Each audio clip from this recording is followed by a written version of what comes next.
kan muangin hoi ni he Trinity Sunday le no pang camping follow up program ko ba in kan mang ania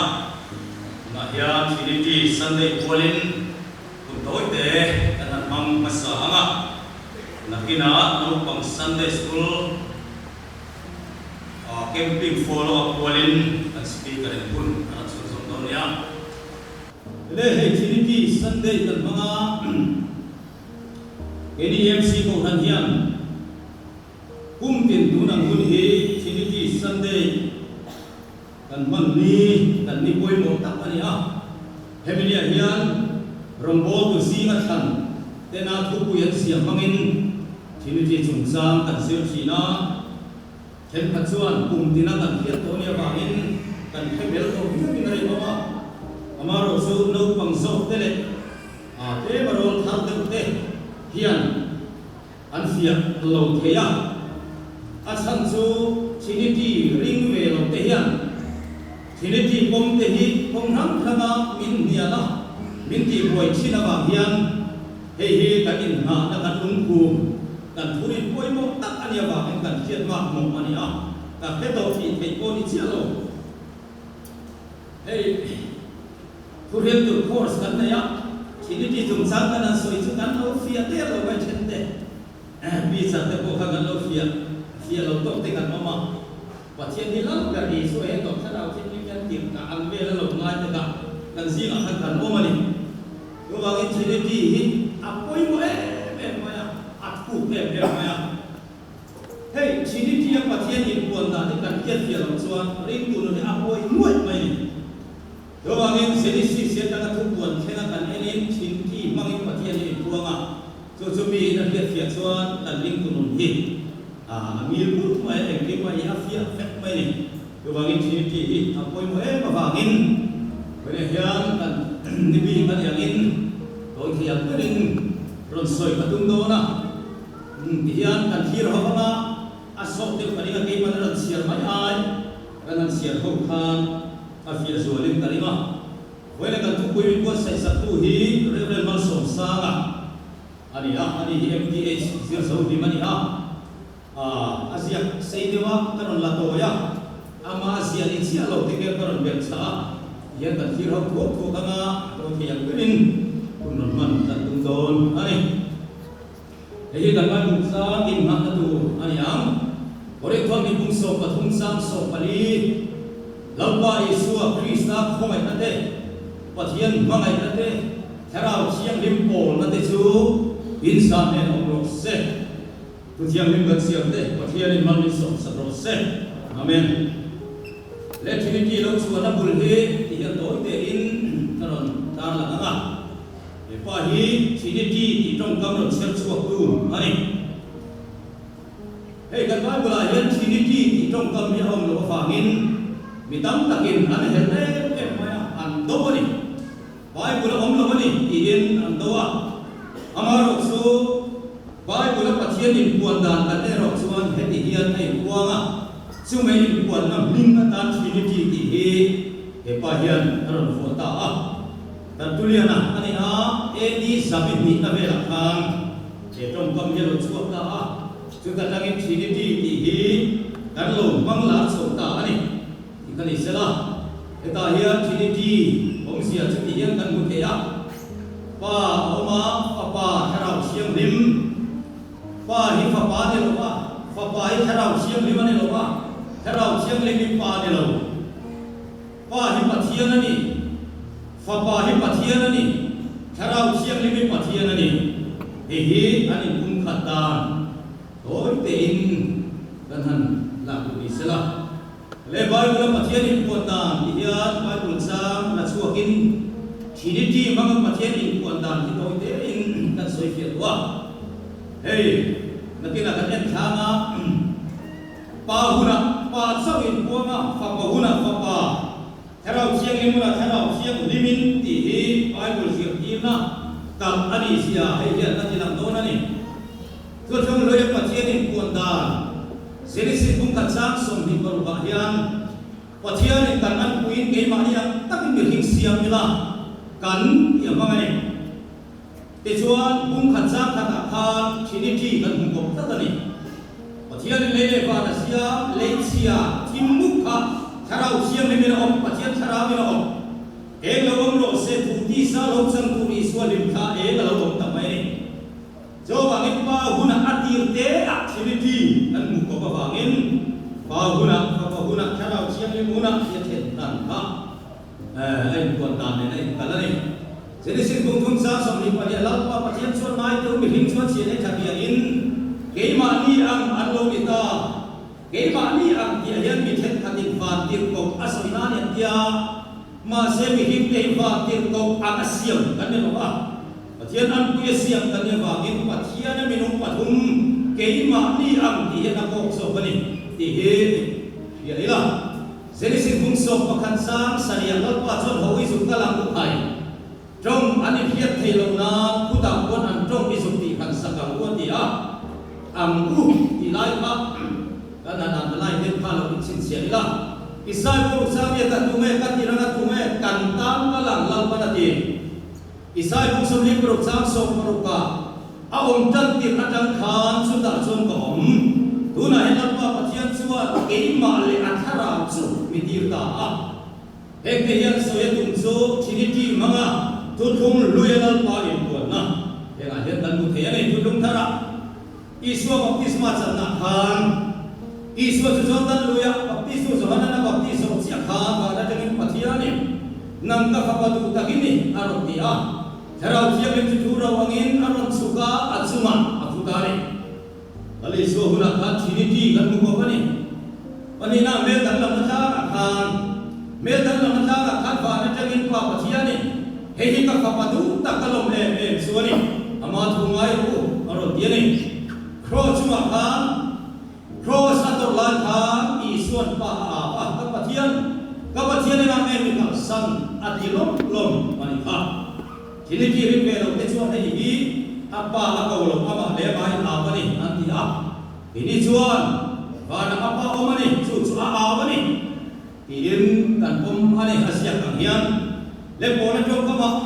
lalpai so koma ina pathian manga ina kharau siang lim pol ka tesu insan he no se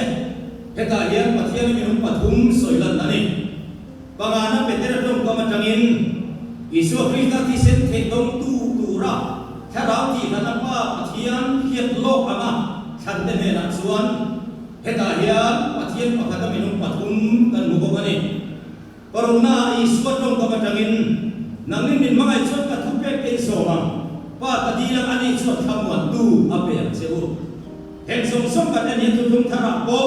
pathian in puan dan som i trinity vekin ai puang ani le sui sen ani lobang khati som ka ana tu to ba ma hei sebe ya sirti na ti hi ala thop maya tu lai kan sebe la trinity ring ve lo tena min chok puina ani a esirti na hi an hiat ata apoi mo khok maya esirti na rula local political ema ngin hiat ta chu kani ani sirti na chuan pathian pakata minum pathum ni robin kun khang lan dan khangin aron lan mai ni pa chu pakhat sabani a pa huna pa angin fa pa huna fa pa angin tharau siang lim angin aron illa chi hani tin an sirti ra chu na an sebe la trinity ring ve lo ten an tal da ni a hei ke ni pom da ni na in ka ani ti kha ama sama bible sang ni far paron ve ka tang khan afia thei ome he sirti na hi ti zatum som ni manga lai sien khom puya sirti na ting lo ti in an lo no tai he sirti ne a ang ve bia ba pauna kan pa na thoka bu fa pauna kan fa pa un thanau chiang ni mo thanau chiang ni samina thokani yes sirtina hi ang fiang maya mase sirtina ti labani tin heta hena lo no la sirtina ti kan lo chen chuak ta a chu nai se thurin kan ti kan ha kan mu the mo sirol te hei kan in ha na thurin ani le sirol la ko pa pathian pakhat Isua Krista pa mal nei chun hovel som om ma apa hin chu baring ani chu pathian ta pathian ngata pathian ta hin siang ni lo pa le ani na mun khan hil zong zong hi ama siam ama chu kei ni mi hik ne tan le kan sam dam na tan va na tangin alo chuka tharau thiam lim na thoin nula thiam lim ma ri chuan ti sa alo sama mi him alo ni a on dia pinata thu in kan ta khen me in aboma aduara in kumin aboma ni thum nia pathian le katu soi angin athau le a vana alona pa ding lama athua mithi le minum ro rel furin ro queen alo kal le am aramin kin ni ane lowang tharau siang lim nun na petu le lalpa chukaring ama chupa le papa ata lo chua pa le papa le na am khatapiak le choi moi zol le te manga thu soi tu ani mi zong zong hua le apostle te din ko than thiam lim li kaling suang ngai tak na na baptisma pakati ka kum mi thi tho le na le khobe lo la om le pura mun na chu ka thi amen le khati som than han zu lai chu kan du do mai ton nia ole alo om he nei wala chuan kan speaker konan ka thale thang le a zali le so pasabit na lo ko kan ni ai ko e ro ku so chu ka chin ma e ko ba ni nga e so chu iso ni sa ka kan zalin kan sa nga kan sa zo na kan speaker so ma mai rin lo ting ko nia Oh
Pathian no tu in chok chai lalpa ka pathian ko tu bin si no mo chamu to min ya kan no ma tu kan sei lalpa I tu ka dia tu no ma ni ka I tu no mi ka ka no china lalpa mi shi ti tum ve phe kan tu ma ya kan pe tu fo chu ma ni lalpa I ku ta ka ni ta namma mi ka ta na ka ra ni namma mi no tu se kan tu sei ma ni so se Isu Kristus kan dile amen tu si chu nya kun athwa ni de le ka ngai dong het ye ngai dong ka ti so ma nya ti di de kan sei ho na sa chui na ko na nga po chalai po de ka ni na de ro ka ko ma tian tu ni sei ho chui na het ye ngai dong ka ti so ma nya chu wan so pe lo de su ko han ngai dong ka ti man lu tu ka han la ta lo lo siu ai thui so ai ka ka sa ko ma nge ti kha ka ni ru wa ya ala me de me ma ya amai ro su hun di yan ani pasia se ni kha mai tu bok tu sia ji wang san ki po them to kin I soi kan tu ma tu kin si ka tu pui tu na tan suan temple kin do ni temple ti apoi mo ka de ma ya chu su tu ina ka se ro tu ani do ni Hagaya, Matia tu lo mai kha Hagaya bungkhat chang ni ataki kan sia ne Hagaya bungkhat chang ni sipai ha de pa cho de ti ya ti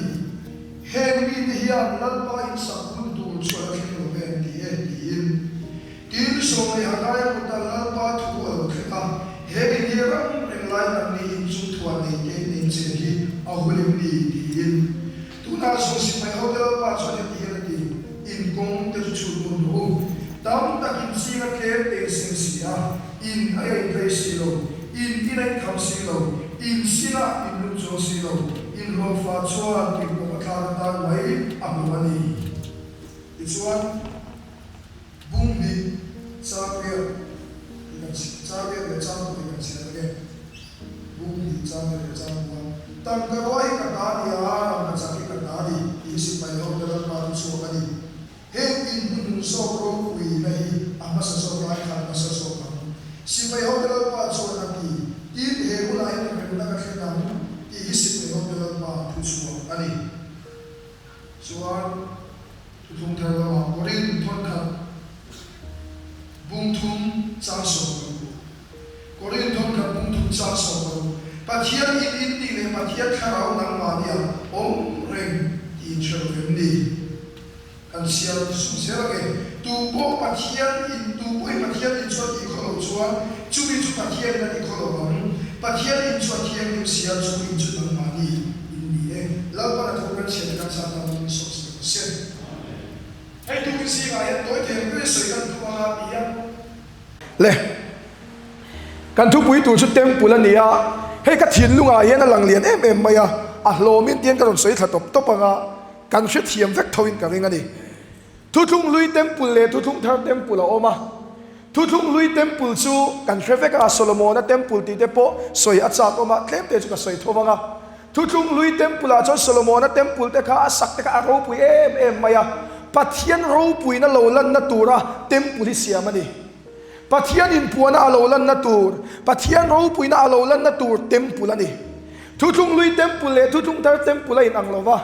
thu thung lui hi thu thung thar lim tha ni chu ta chuan ti hian soi ka du thu thung lui temple kan ngai tua piang in ke ni thu thung thar temple te kan ngai tua tel fe ngai ni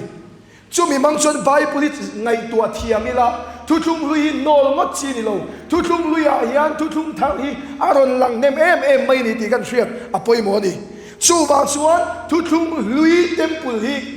thu thung thar temple nang le ke nen hian ti hian kan me bel don ani tian ka ngai tua ta thu thung lui temple chu pathian ro pui na lo lan na tur pathian in puan na lo lan na tur kan hreveka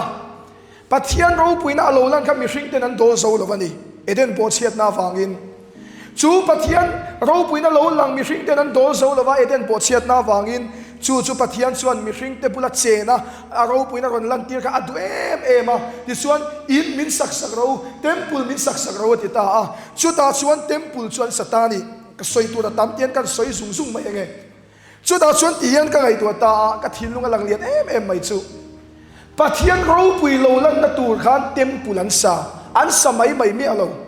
ani le thu thung thar temple nang le ke thu thung thar temple ve thung hi lali suwa Krista min tlan na te athi se na min le na te engwange kan ti suan pathian in puan na dong tur te pathian ro pui na ina kal tlang thin thu thung thar temple kan ni tu na ni ti hi tu kin si nga hen soi ka do ni thu thung thar temple ring tu ni si pathian in puan na dong khat kan ni chuan kan rong bol na hian om sia om lawang kan ni na tak tak ki kan nu na hin lang chuak the ngai lawang hey kan ni na tu tak chu thu thung thar temple kan ni a pathian ro pui na ina kan thin pathian in puan na lo theng thin pathian ne na in pol thin nun kha kan nun ani tur ani hey thil kim lo le thil kim lo hi chu nui za thak tat zela ka ngai tu thina veng lui a kan oma ai zolen on kal chon veng lui thanga chen Bethlehem ma omani chuan Bethlehem Christmas khan Bethlehem ho hian Bethlehem vengi lo theng ta ti khan ta ra pe na ran che ani chuan a rei to maya Bethlehem vengi lo theng ta te thi te a Bethlehem ti malam zong kha atla kha ehem ni lo theng ta ti su ka kan en chan ni za thak du nu tu ka thil kim lo ani dun ta ani dan tu ra om lo hi chu nui za thak tlat pe ki ti te poi pi pai la ani dei mai ni thil kim lo le ani dan tu ra ni lo hi chu mo be viau ti ve viau ma se om sia om lo ba anui za thak tlat mai ni ring tu nun pathian ro pui na ngai lo le pathian ina pol nun ngai lo nun chu be ve viau ma se arong pol pui te tan hian an bil tu ta an nui za thak ta thin ra reng chua lovin chane man ngai ve em thung si ni chu wa chuan mi hring nu ni na amamo ring tu te na kan mamo chu pathian ro pui na mu thin pathian in puan na mu thin pathian in a kan thin pathian ne na leng dun thin rong bol tu ring tu hi kan mamo ni ke ma khan ka soya pathian ne na leng dun ngai lo rong bol tu nun sumo mi pathian at nai chuan azia thak dang lamin om thin mi pathian at nai chuan isua ang turin tharau thiang limin a hruai thin rong bol na khadeu kanomem rong bol tu khaem mai ze chalo em mai kan omem sakai bak nei wang lai tak chapau tak kha tharau thiang lim chak na mangin samson an pot soma kha sakai bak nei chapau tak tharau thiang lim chak na wanga posom ruanga khan ei tur alo chuak ta so kani chulal pa chu bakinom ro se kan chapau na le ni ve to ka kan in ngai na hi tharau thiang lim min chin ral apiangin cái mà niên thiếu thum ta cái chua cái ra cái chua thấy đó thì pathian thuy là mình dự tiền này nó bao giờ phải nó sẽ chua vào chuan tu kiến sinh à hiền temple tu thung thar temple nang lệ cái hi pathian đâu bui nó căn một chuyện nem pathian in puan nó căn một chuyện nem pathian in min căn chuyện nem với na pathian in min bia căn một chuyện nem Billy Graham akha an soi ka china a chan chin ilo chiar ven ka ria ino chiar ve mo ka tia hey pathian hi in soi vak ti ni Billy Graham bula pathian yom tak em ni min pe ve ngai si lo wa pathian yom ve tak em ni ka ti pathian in ti atia Billy Graham chuan pathian yom an yang tu kin singa po kanin bia ti toy tak khop mai tu kin singa po kanin bia tin chu mai lo Billy Graham khamo rong bol na nei vung lu tuka chuan a kum upat to lama khan zona zona pu Billy rong bol thale do na engting nge rong i bolang antia ka rong bol na nei sa ho hi a then ka kan se langa pathian na in pol na nung tak nei turin fian riala ka tlan lu tangati lali suwa rong bol na ta ka ngai to teu isua khamo ama de na dam na besin dam lo te ron kala ti kan ron kal lui ya lali son kal dar vek rawati asiti te potira kal ra le lama son pakal rawati isu nen tingeti apa ne na leng tur turin khalera tong trai turin kala ni chumale unau du tak teu Isu kha ama be se tu te kan na ni chu rong bol na nei full viau rong bol na buai viau ma se fian ria la pathian ne na in pol na nung nei ngai lo nun hi lali suwa kal dan ani lo Isua nung sui tu te hiang Isua nung kan sui ni chuan akal dan angin kan kal tu ra ni chuwa chuan pat ei temple kan ni chuan pathian ro puina alang tu ra ni sei zau ka van chak tak ti khan ka du tok le photang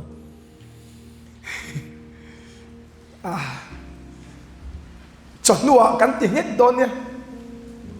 chonu chu lo in khong vek tu ni ka som du chewa chal chu pathian fak le choi mo na praise and worship le sar mo nangin akal dona chu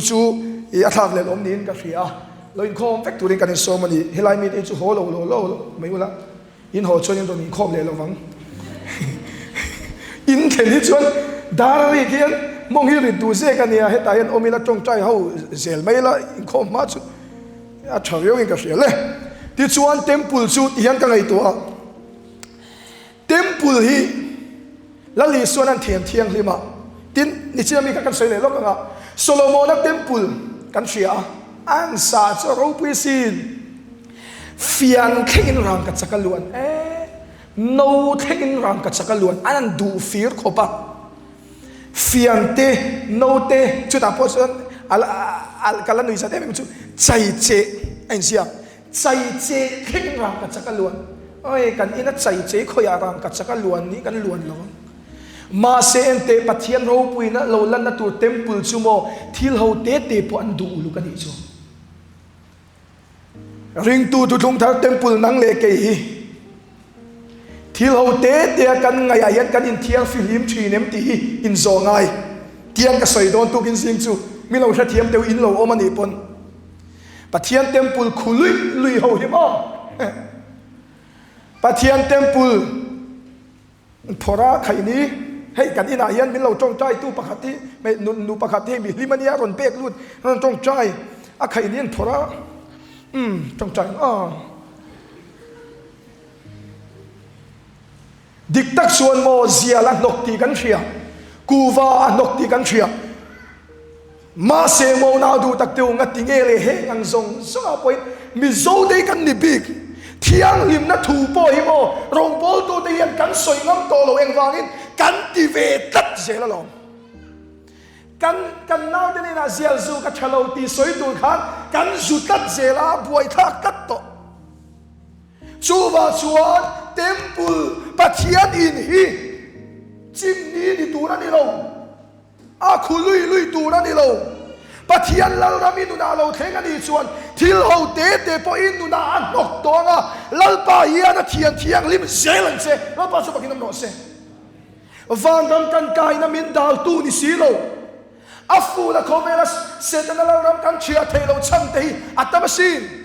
siali zu kan van ram kai don lo ka tilo ma se van ram kai tu so in lal pan min chandam lo he komela sual ne tu le setan la ram chia tu ni min chandam tel chu tiang thil ti theina chu inu na alo theng don ani suan thil ho te la ka in thiang fili mangai lo pa so pakinam ro se chu wang chuan lom tuan theng kan la singul ngai zong nei sualem ni lo nu pui nei te po ngai lom la nei ve tu ra ngai la lal pa in ron khak top se te ka te thina ma se ka soi tum hi in man fu ka du lali suan nung hi isui thuk tel la khara wai tham tel ani suan thil ho hi te tel rong bol tu soi thei viau rong bol tu lok viau zial po la nok tat lo ani suan khara wai din mun chu an hiam le ti na niam avahan na chak tak em anain tiem mo ka selo ke chu na ka ti misora ma pe suan ka soya piang hian mo nial kha nian fresia mai le pathian ka fak thei chuan tok mai lo tok lo re lal payan apawa rimin ken tel tira du lali suan soilom ka thil tiang te la tiang he ngai ro pui zo pui la tiang ati thil mak le chin chia na hiring tu te min sui tu tu rani ma se mo na du tak tu khongai na wanga chantam kan ni tia tui pui ringo da tok lo pathian lo ram inu na lo thenga lal pan a fulin chang sela eng ki ma lal pan thiam lim chero se chút yang mi rong bo tu chu he ko thana pai lo chua pula ka du ni chai che kheng rang ka chakalu na ni kha temple kha chu wang chuan tu tung ta temple nang le ke hi kan thiang hi mangai kan chuak che begin gate po pelma main khulun zel mai ji a fulo hi ka ti thin lu tu ka ni chuwang chuan tukina yan tukin singa yan thiang lim na te po soingam khop turin rong bol tu te pon kharau lama kanin ser tharle angai ning ka hriati te kha kan soitel du a soi zo trep le lali suan temple an thiang lim chu bible kha in lo zil chuan in thiam ve vekin ka ringa kha temple thil zuar te khan pui thiam te phal na thapin an zuar ania pui thiam te phal na thapin an zuar tin chu mai pialama I heta beraman zuar ti te khamo heta mun sang sang changin an ron kal khom thina wangin in thoina tur beram te kha khamya in thoina tur beram te kha heta an khuwa te an rama tang te ron ken ka har sa da wangin khala in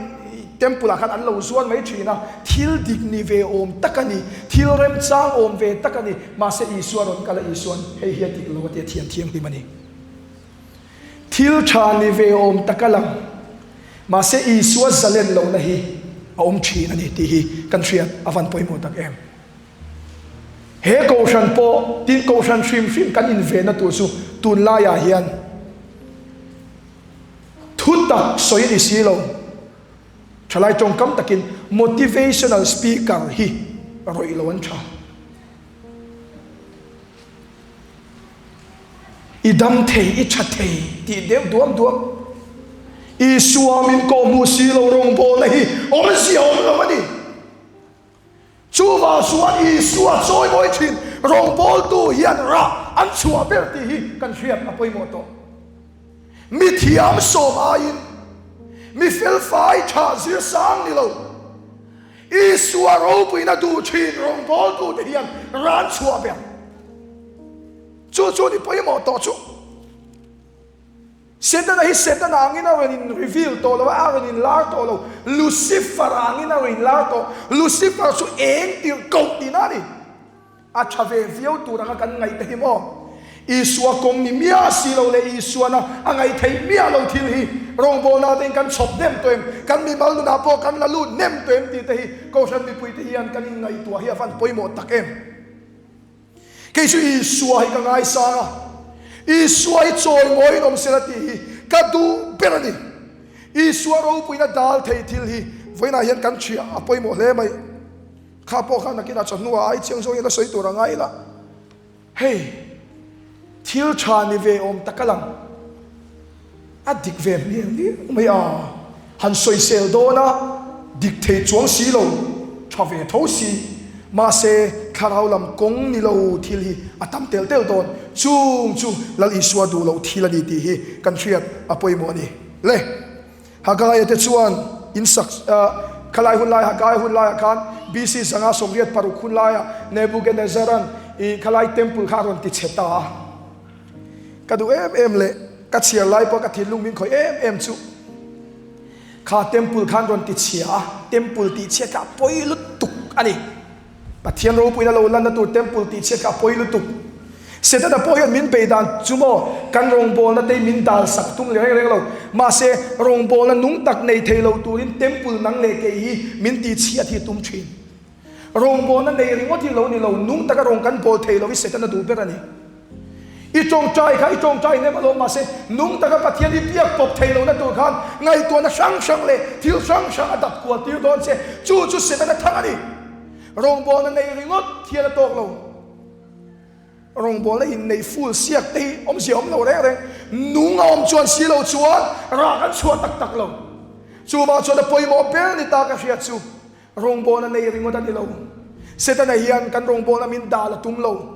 rong bol na muna te po kan kalveang karong kan bol veang he ta thalai polang ten a Sunday school ang ten a kausan mi puyang ten he kausan ahin rong kan bolang itiang chan vo in chon iti zelang ma se na huat per chu nung taka irong bol na kha se na hobera chu chu ti chia che tum thin lo in veng phim khurang che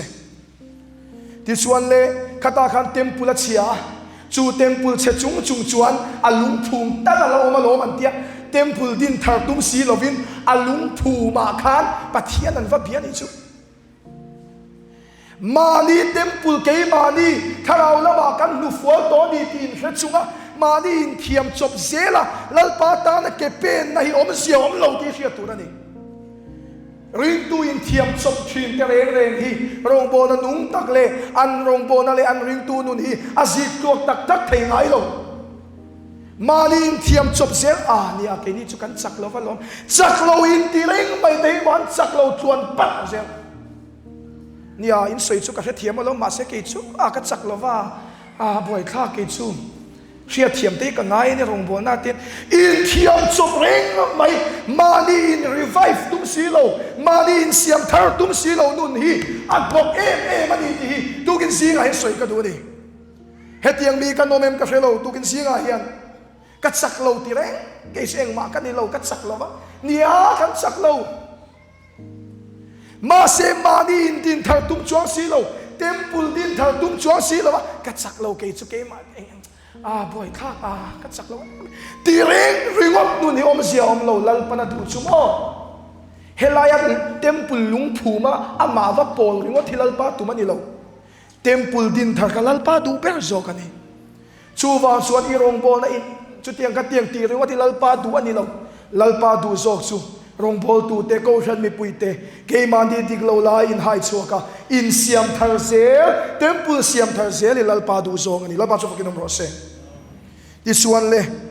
kha ho nge hagai khana va soi ta temple din thar hu na ti hagai na va soya lal pa in sakhun tu chu la kheng lo veti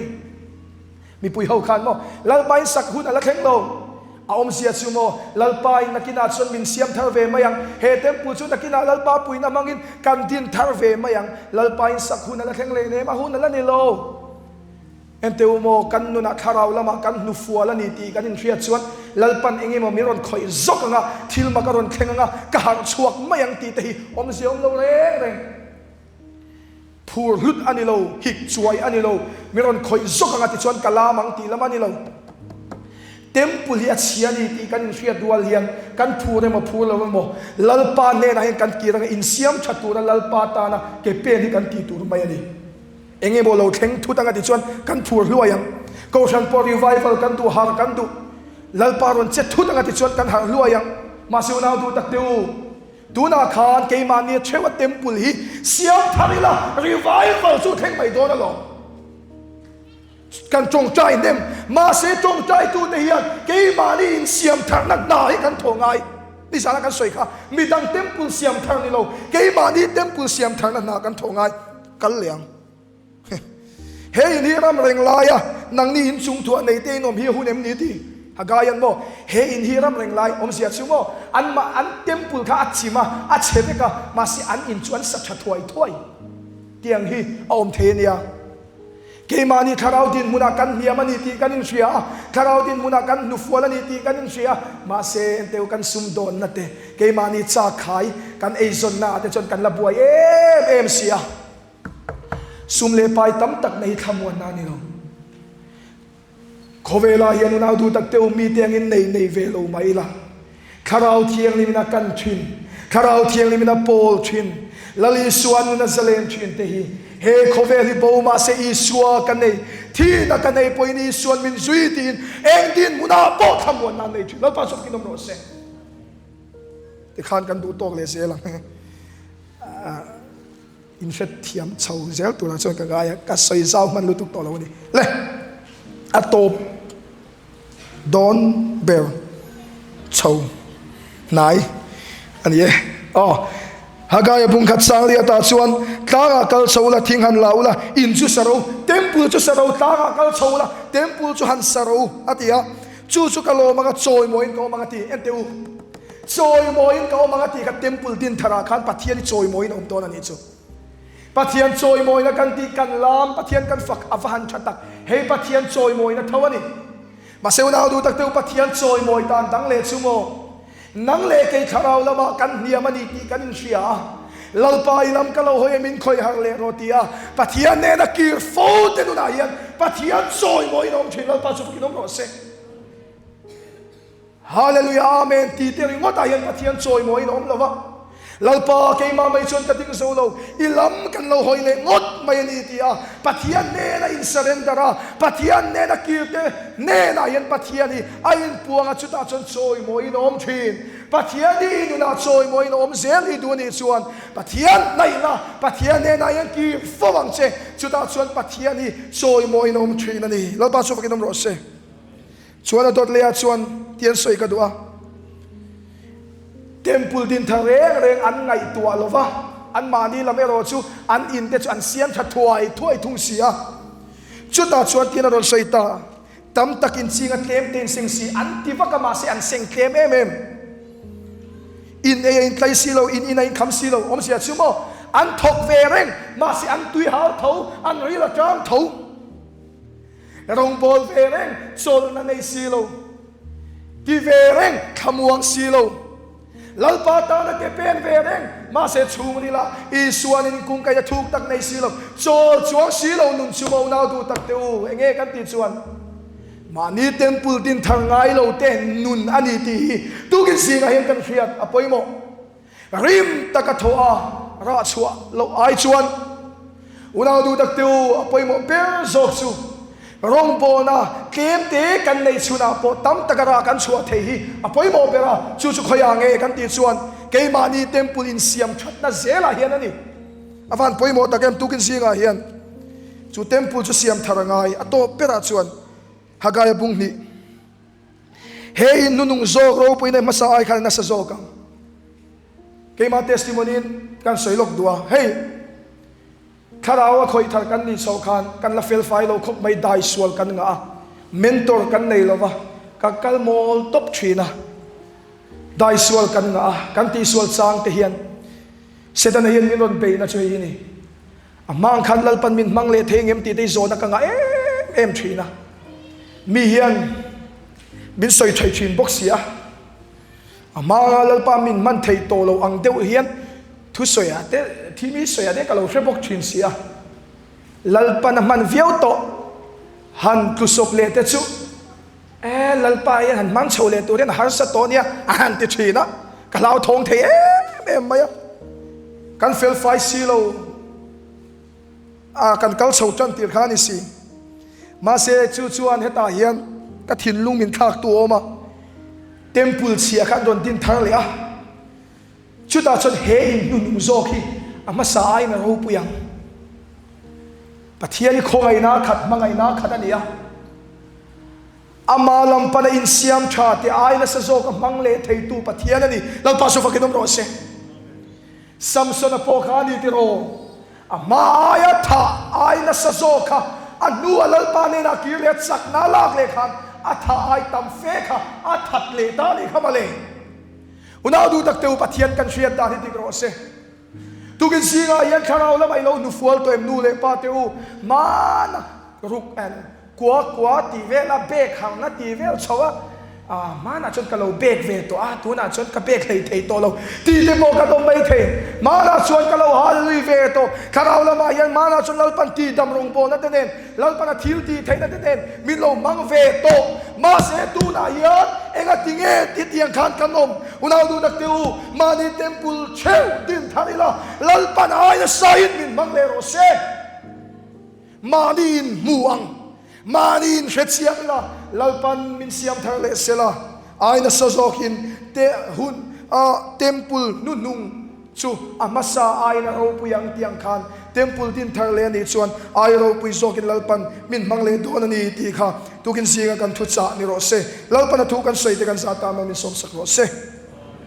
tong chai na hun kan mangange hallelujah lalpa kan fak che choi moi na kan lana che Ivan chatak em lalpa tukin singa I thutsa lalpa kanan puang ve thei mai te hi aro pui ka tilu tuka khongai na ni ti kan thia I min kan fake lalpa chuti rual chuan khai thu cha khan min at sela kharau min lalpa ke mania din thar tu kan ne pia huai taka din thar ngam turin chak namin pe se I ming ro pui kan fake Isu Krista min kan dile amen kan sak zo ununa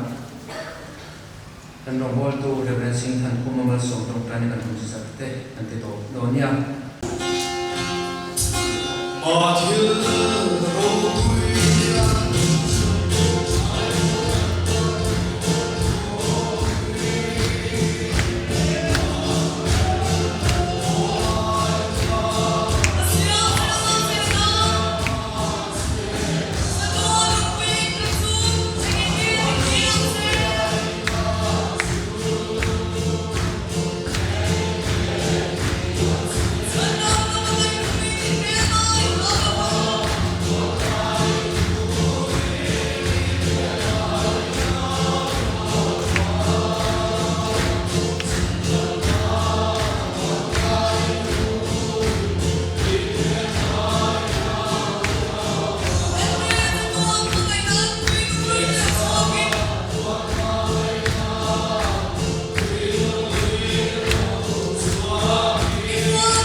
Yesu Krista mitisi mata kai thole tu thabon na pathian chuan amin buat siang rim le fel tak le alom ta ka arong in bol fo theinan mal so min ti pham kim chu ro se thian thabon na mi hing ri ru re ga he se lo khan in thin lung le ngai tu na te chu Krista Yesu him takin vet sa chu ro se engim ti thei pathian pa le fa pa le Karau siang rim mal so na chu in sa me na lo